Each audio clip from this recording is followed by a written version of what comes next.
ನಮಸ್ತೆ ಆತ್ಮೀಯರೇ, ನಾನು ಮಣಿಕಂಠ ಜೀವೋಪಾಧ್ಯಾಯ, ಬಾಬಾಜಿ ಅಷ್ಟಾಂಗ ಯೋಗ ಮತ್ತು natural healing centre, Kempegowda Nagar, Magadi main road, Bengaluru. Depression, OCD, worries ಅಂದರೆ ಡಿಪ್ರೆಷನ್ ಅಂದಾಗ ಸದಾ ಕಾಲದಲ್ಲಿ ಒಂದಲ್ಲ ಒಂದು ಪ್ರತಿಶತ ಮಾನಸಿಕ ಖಿನ್ನತೆಗೆ ಒಳಗಾಗೋದು, ಅಂದರೆ ಕಂಪ್ಯಾರಿಸಮ್ ಮಾಡ್ಕೊಳ್ಳೋದು ಅಂತ ಕೂಡ ಹೇಳ್ಬೋದು. ಹೆಂಗೆ ಅಂದರೆ ನಾನು ಕಪ್ಪು, ನಾನು ದಪ್ಪ, ನಾನು ಕುಳ್ಳು, ನಾನು ರೋಗಿ, ನನ್ನಿಂದ ಅಸಾಧ್ಯ, ಈ ರೀತಿ ಒಂದಲ್ಲ ಒಂದು ವಿಷಯದ ಪ್ರತಿಶತ ನಾನು ಅರ್ಹನಲ್ಲ ಅಂತ ಅವರೇ ನಿರುತ್ಸಾಹಕತೆಯಲ್ಲಿ ಇರ್ತಾರೆ ಸದಾ ಕಾಲದಲ್ಲಿ. ಇದನ್ನು ಡಿಪ್ರೆಷನ್ ಅಂತ ಹೇಳ್ತಾರೆ. ಹಾಗೆ OCD, ಒಬೆಸಿವ್ ಕಂಪಲ್ಸಿವ್ ಡಿಸಾರ್ಡರ್, ಅಂದರೆ OCD ಎಂದಾಗಲೂ ಕೂಡ ಹೆಂಗೆ ಅಂದರೆ ಅದು ಒಂದು ರೀತಿ ಮನೋರೋಗ. ಯಾವ ಹಂತದಲ್ಲಿ ಅಂದಾಗ ಪದೇ ಪದೇ ಆಗಷ್ಟೇ ಏನೋ ಒಂದು ಕೆಲಸ ಇರುತ್ತೆ, ಮನೆಗೆ ಹೋಗಿ ಬೀಗ ಹಾಕಿರ್ತಾರೆ, ಬೀಗ ಹಾಕಿದೀವ ಅಲ್ಲ ಅಂತ ಮತ್ತೆ ಹೋಗಿ ಚೆಕ್ ಮಾಡೋದು, ಗ್ಯಾಸ್ ಆಫ್ ಮಾಡಿದೆಯಲ್ಲ ಅಂತ ಮತ್ತೆ ಚೆಕ್ ಮಾಡೋದು. ಈ ರೀತಿ ಒಂದು ರೀತಿ ಪದೇ ಪದೇ ರಿಪೀಟೆಡ್ ಆಗಿ ಅವರಲ್ಲಿ ಥಾಟ್ಸ್ ಓಡ್ತಾ ಇರ್ತದೆ. ಇದನ್ನೇ ಮುಂದುವರೆದ ಹಂತ ಅಂತಲೂ ತಿಳ್ಕೊಬೋದು, ವರೀಸ್ ಅಂತ. ತುಂಬ ಚಿಂತನೆಗಳು ಮಾಡೋದು, ಅಂದರೆ ಆ ಚಿಂತನೆಗಳಲ್ಲೂ ಕೂಡ ಎರಡು ಹಂತ ಬರ್ತವೆ, ಸಕಾರಾತ್ಮಕ, ನಕಾರಾತ್ಮಕ. ಸದಾ ಕಾಲದಲ್ಲಿ ನಕಾರಾತ್ಮಕ ಚಿಂತನೆಗಳು, ಹಿಂದೆ ಹೇಳ್ದಂಗೆ OCD ಇರ್ಬೋದು ಅಥವಾ ಡಿಪ್ರೆಷನ್ ಇರ್ಬೋದು. ಹೆಂಗೆ ಅಂದರೆ ಸದಾ ಕಾಲದಲ್ಲಿ ನಕಾರಾತ್ಮಕವಾದ ಚಿಂತನೆಗಳನ್ನು ಮಾಡೋದು, ಒಂದಲ್ಲ ಒಂದು ವಿಷಯದ ಪ್ರತಿಶತ ಹಿಂಗಾಗಬಾರ್ದಾಯಿತು, ಹಂಗಾಗಬೇಕಾಯಿತು, ಹಿಂಗಿದ್ರೆ ಚೆನ್ನಾಗಿರ್ತಾಯಿತ್ತು, ಈ ಥರನೇ ಮಾಡಬೇಕಿತ್ತು, ಇದೇ ಥರನೇ ಇರಬೇಕಾಯಿತು, ಈ ರೀತಿ ಒಂದಲ್ಲ ಒಂದು ವಿಷಯದ ಪ್ರತಿಶತ ವರಿ ಮಾಡ್ತಾನೆ ಇರ್ತಾರೆ. ಅಥವಾ ಹಿಂದೆ ಏನೋ ನಡೆದು ಬಿಟ್ಟಿರ್ತದೆ, ಮುಂದೆ ಅದು ಸರಿಪಡಿಸ್ಲಿಕ್ಕೆ ದಾರಿ ಇರ್ತದೆ, ಬಟ್ ಆದರೆ ಆ ಮೈಂಡ್ ಸೆಟ್ ಬರೋದಿಲ್ಲ. ಮುಂದೆ ಅದನ್ನು ಸರಿಪಡಿಸ್ಕೊಂಡು ಹೇಗೆ ಅದು ಮತ್ತೆ ರಿಪೀಟ್ ಆಗದಿರೋ ಥರ ನಡ್ಕೊಳ್ಳೋದು ಹೇಗೆ, ಈ ರೀತಿ ನಾನಾ ಹಂತದಲ್ಲಿ ನಮ್ಮ ಮೈಂಡನ್ನು ತೆಗೆದುಕೊಂಡು ಹೋಗ್ಬೋದು. ಆ OCD ಆಗ್ಬೋದು, ಡಿಪ್ರೆಷನ್ ಆಗ್ಬೋದು, ಅದರಿಂದ ಹೊರ ಬರ್ಬೋದು. ಅದು ಪದೇ ಪದೇ ರಿಪೀಟ್ ಆಗದಿರಂಗೆ ಕೂಡ ನಾವು ಮುಂದೆ ಸರಿಪಡಿಸ್ಕೋಬೋದು. ಆ ವರೀಸು ಕೂಡ ಅಷ್ಟೆ, ಸದಾ ಒಂದೇ ಏನೋ ಒಂದು ಆಗಬಾರ್ದಾಗಿತ್ತು, ಅದು ಆಗ್ಬಿಟ್ಟಿದೆ, ಮತ್ತೆ ಅದೇ ರೀತಿ ಆಗಿಬಿಟ್ರೆ ಅನ್ನೋ ಥರ ಕೂಡ ಯೋಚನೆ ಮಾಡ್ತಾರೆ. ಮತ್ತೆ ಆ ರೀತಿ ಆಗ್ಬಿಟ್ರೆ ಮತ್ತೆ ಈ ರೀತಿ ಆಗಬಾರ್ದಾಗಿತ್ತು, ಹಿಂಗೆ ಆಗ್ಬಿಡ್ತಲ್ಲ ಅಂತ ಮತ್ತೆ ರಿಪೀಟೆಡ್ ಆಗಿ ಆ ಥಾಟ್ಸ್ಗಳು, ಯೋಚನೆಗಳು ಮತ್ತೆ ಬರುತ್ತೆ. ಈ ರೀತಿ OCD ಇರ್ಬೋದು, ಡಿಪ್ರೆಷನ್ ಇರ್ಬೋದು, ಅಥವಾ ತುಂಬ ಓವರ್ ಆಗಿ ವರೀಸ್ನ ಮಾಡೋದು.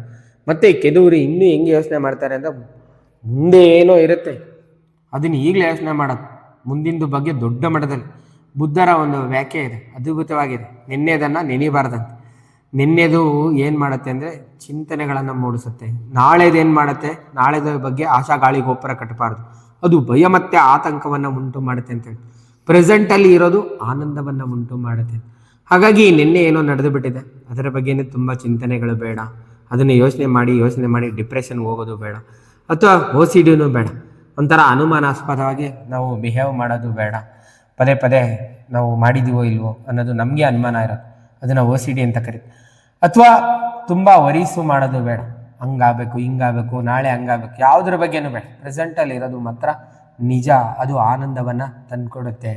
ಇಲ್ಲಿ ಕಾನ್ಷಿಯಸ್, ಸಬ್ಕಾನ್ಷಿಯಸ್ ಮೈಂಡ್ ಅಂತ ಬರ್ತದೆ. ಮೇಲೆ ಒಂದು ಚಾರ್ಟ್ ಕಾಣಿಸ್ತಿದ್ದಾನೆ, ಅದರ ಚಾರ್ಟ್ನ ಆಧಾರಿತದ ಮೇರೆಗೆ ನಿಮಗೆ ಡಿಪ್ರೆಷನ್ ಇರ್ಬೋದು, OCD ಇರ್ಬೋದು, ಅಥವಾ ಈ ತುಂಬ ವರೀಸ್ ಬರೋದಿರ್ಬೋದು, ಅಥವಾ ಅಲ್ಲಿಂದ ನಾವು ಆಚೆ ಬರೋದಕ್ಕಾಗುತ್ತೆ. ಎರಡಕ್ಕೂ ಕೂಡ ಒಂದು ಅದ್ಭುತವಾದ ಕಲರ್ ಥೆರಪಿ. ಮೇಲೆ ಚಾರ್ಟ್ ಇದೆ ನೋಡಿ, ಎರಡು ಮಿಡಲ್ ಫಿಂಗರ್, ಮಧ್ಯದ ಬೆರಳು, ಮೊದಲನೇ ಜಾಯಿಂಟು ಕಾನ್ಷಿಯಸ್, ಸಬ್ಕಾನ್ಷಿಯಸ್ ಮೈಂಡನ್ನು ರೆಪ್ರೆಸೆಂಟ್ ಮಾಡೋದು. ಅದರ ಸುತ್ತ ನೀವು ಎರಡು ಕಲರ್, ಮೊದಲನೇದು ಎಡಗೈ, ಈ ಮಧ್ಯದ ಬೆರಳು ಮೊದಲನೇ ಗೆರೆ ಸುತ್ತ ಡೈರೆಕ್ಷನ್ನು ಜಾಸ್ತಿ ಆಗಿದೆ, ಅಂದರೆ OCD ಇರ್ಬೋದು, ಡಿಪ್ರೆಷನ್ ಇರ್ಬೋದು, ಓವರ್ ಥಿಂಕಿಂಗ್ ಇರ್ಬೋದು, ಅದನ್ನು ನೀವು ಕಡಿಮೆ ಮಾಡಿಕೊಳ್ಳಿಕ್ಕೆ ಒಂದು ಪಿಂಕ್ ಕಲರ್ ಗೆರೆ ಹಾಕೋದು.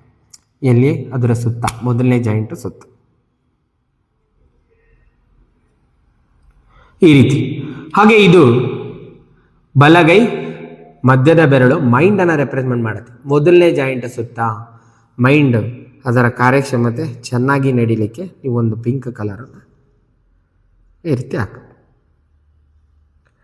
ಸೊ ನೀವು ಹೊಸದಾಗಿ ಹಳೇದೆಲ್ಲ ಬಿಟ್ಟು ಹೊಸತನ್ನು ಕ್ರಿಯೇಟ್ ಮಾಡಬೇಕು, ಮತ್ತೆ ನಾವು ಸರಿಯಬೇಕು, ಡಿಪ್ರೆಷನಿಂದ ಆಚೆ ಬರಬೇಕು, ಅಥವಾ OCD ಸಮಸ್ಯೆಯಿಂದ, ಮನೋರೋಗ, ಅಗಿಳು ರೋಗದಿಂದ ಆಚೆ ಬರಬೇಕು, ಅಥವಾ ತುಂಬ ಓವರು ಥಿಂಕಿಂಗ್, ಅದರಲ್ಲಿ ಭಾಳ ಮುಖ್ಯವಾಗಿ ನಕಾರಾತ್ಮಕ ಆಲೋಚನೆಯಿಂದ ಹೊರ ಬರಬೇಕು ಅಂದರೆ ಮತ್ತೆ ಆಕಾಶನ ತರಬೇಕು, ಅಂದರೆ ಮೈಂಡು ಖಾಲಿ ಹೊಸ ಯೋಚನೆಗಳನ್ನು ತರಬೇಕು ಅಂದರೆ ಅದು ಪರ್ಪಲ್ ಕಲರ್ನಿಂದ ಸಾಧ್ಯ. ಇದೇ ಜಾಯಿಂಟು ಮೇಲೆ ಇಲ್ಲಿ ಪಿಂಕ್ ಹಾಕಿದ್ರೆ ಅದ್ರ ಮೇಲೆ ಬ್ಯಾಕ್ ಟು ಬ್ಯಾಕು ಒಂದು ಪರ್ಪಲ್ ಕಲರ್ನ ರಿಂಗ್ ಟೈಪ್ ಹಾಕಿ ಅದರ ಮೇಲೆ ಈ ಎರಡು ಕಲರು ನೀವು ಪ್ರತಿದಿನ ನಿಮ್ಮ ಸುತ್ತಮುತ್ತಲಲ್ಲಿ ಯಾರ ಡಿಪ್ರೆಷನ್ಗೆ ಹೋಗ್ಬಿಟ್ಟಿದ್ದೀನಿ, ನೆಕ್ಸ್ಟ್ ಏನು ಮಾಡಬೇಕು ಗೊತ್ತಾಗ್ತಾ ಇಲ್ಲ ಅಂದಾಗ ಈ ಪಿಂಕು ಹಾಕಿ, ಪರ್ಪಲ್ ಕೂಡ ಹಾಕಿ. ಅದೇ ರೀತಿ ಬಲಗೈ ಮಧ್ಯದ ಬೆರಳು ಕೂಡ ಪಿಂಕು, ಪರ್ಪಲ್ ಬಂದು ಆಕಾಶವನ್ನು ರೆಪ್ರೆಸೆಂಟ್ ಮಾಡುತ್ತೆ. ನಿಮಗೆ ಹೊಸತನ ಕ್ರಿಯೇಟ್ ಮಾಡೋದಕ್ಕೆ ಹಿಂದೆ ಏನೋ ಆಗ್ಬಿಟ್ಟಿದೆ, ಹವಲೆ ಹೇಳಿದೆ, ಹಿಂದೆ ಏನೋ ಆಗ್ಬಿಟ್ಟಿದೆ, ಅದ್ರ ಬಗ್ಗೆನೇ ಚಿಂತೆ ಮಾಡೋದು. ಹೊಸ್ದಾಗಿ ಏನು ಮಾಡಬೇಕು, ಮುಂದೆ ಏನು ಮಾಡಬೇಕು, ಅದು ಎಲ್ಲದಕ್ಕೂ ಕೂಡ ಪರ್ಪಲ್ ಕಲರ್ನಿಂದ ಸಾಧ್ಯ. ಇಲ್ಲಿ 2 ಮಿಡಲ್ ಫಿಂಗರ್ ಮೊದಲನೇ ಜಾಯಿಂಟ್ ಸುತ್ತ ಪಿಂಕ್ ಕೂಡ ಹಾಕಿ, ಪರ್ಪಲ್ ಕೂಡ ಹಾಕಿ.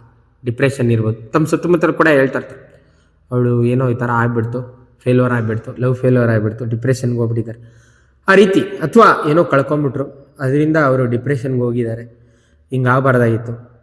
ಹೊಸ್ದಾಗಿ ಎಲ್ಲನೂ ಪಡಿಬೋದು, ಹೊಸ್ದಾಗಿ ಎಲ್ಲನೂ ಕ್ರಿಯೇಟ್ ಮಾಡ್ಬೋದು, ಅದರಿಂದ ಆಚೆ ಕೂಡ ಬರ್ಬೋದು. ಮುಂದೇನು ಮಾಡಬೇಕು ಅನ್ನೋದು ನಮ್ಮ ತಲೆ ಬರಬೇಕು. ಹಾಗಾಗಿ ಈ 2 ಕಲರು ಪಿಂಕ್ ಮತ್ತು ಪರ್ಪಲ್ ಕಲರ್ನ 2 ಕಲರನ್ನು 2 ಮಧ್ಯದ ಬೆರಳು ಮೊದಲನೇ ಗೆರೆ ಸುತ್ತ ಪ್ರತಿದಿನ ಡೇ ಟೈಮಲ್ಲಿ ಹಾಕಿ, ಕಲರ್ ಹಾಕಿದ್ಮೇಲೆ ಒಂದು 3-4 ತಾಸು ಉಳಿಸ್ಕೊಳ್ಳಿ.